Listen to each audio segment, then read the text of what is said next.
Hi guys, இன்னைக்கு நம்ம டே in my life தான் பார்க்க போகிறோம். ஆஸ் ஏ ஒர்க்கிங் உமனா நான் என்ன பண்ணுறேன்னு பார்ப்போம். பஸ்ஸு வெயிட் பண்ணேன், பஸ் வந்துச்சு, வீட்டுக்கு போகணும். அந்த முகத்தை பார்த்ததும் நம்ம பஸ்லேருந்து எவ்வளோ கஷ்டப்பட்டு வந்தோமோ எல்லாமே பறந்துடும். ஆஸ் ஏ ஒர்க்கிங் உமனா எல்லாருக்குமே அந்த எக்ஸ்பீரியன்ஸ் அனுப்பி வச்சுருப்பீங்க. அண்ட் தென் வீட்டுக்கு போனதும் பார்த்தீங்கன்னா எல்லாம் டிவி பார்த்துட்டு இருந்தாங்க. அண்ட் மணியை பார்த்தீங்கன்னா 7:30 ஆகிடுச்சி. 7:30 மணிக்கு அப்புறமா போய் ட்ரெஸ் சேஞ்ச் பண்ணிவிட்டு பாப்பா கூட விளையாடிட்டு அதுக்கப்புறம் கிச்சனுக்கு போனேன். ஒரு 8:30 8:15 8:15 இருக்கும். கிச்சனில் கழுவி வச்சுக்கிற ஜாமான்லாம் இருந்துச்சு, எல்லாத்தையும் எடுத்து கழுவிட்டு நான் ரவை வாங்கிட்டு வந்தேன், அதை தான் செய்ய போகிறேன். அடுத்தது பார்த்தீங்கன்னா சோளம் இருந்துச்சு, அதில் மசாலா போட்டு கொஞ்சம் சாப்பிட்டுட்டு இருந்தேன். வெளியில் தான் ஜாமான் கழுவுற இடம், கொஞ்சம் ஜாமான் கழுவுற இடமும் அது கொஞ்சம் பாத்திரமும் இருந்துச்சு, அதையும் எடுத்து கவுக்கணும்.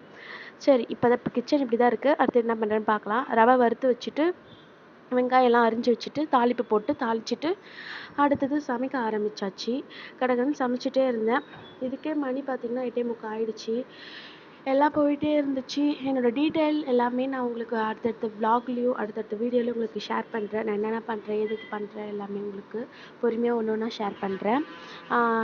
அடுத்தது எல்லோரும் ஆஸ் யூஷுவல் எப்படி ரவை உப்புமா செய்வாங்களோ அதே மாதிரி தான் நானும் செஞ்சுட்டு அடுத்தது பாப்பாவுக்கு தோசையும் தேங்காய் பால் சட்னி எடுத்தது. அதுக்கான ரெசிபி நான் உங்களுக்கு அடுத்தடுத்த ஷார்ட்ஸில் அப்லோட் பண்ணுறேன். எப்படி பாப்பாவுக்கு நான் ஃபுட்டெல்லாம் ப்ரிப்பேர் பண்ணி கொடுக்குறேன் அப்படின்றது. அதுக்கப்புறம் நானும் உப்புமா எல்லாம் சரி பார்த்துட்டு மூடி வச்சுட்டு போயிட்டேன். Bye guys.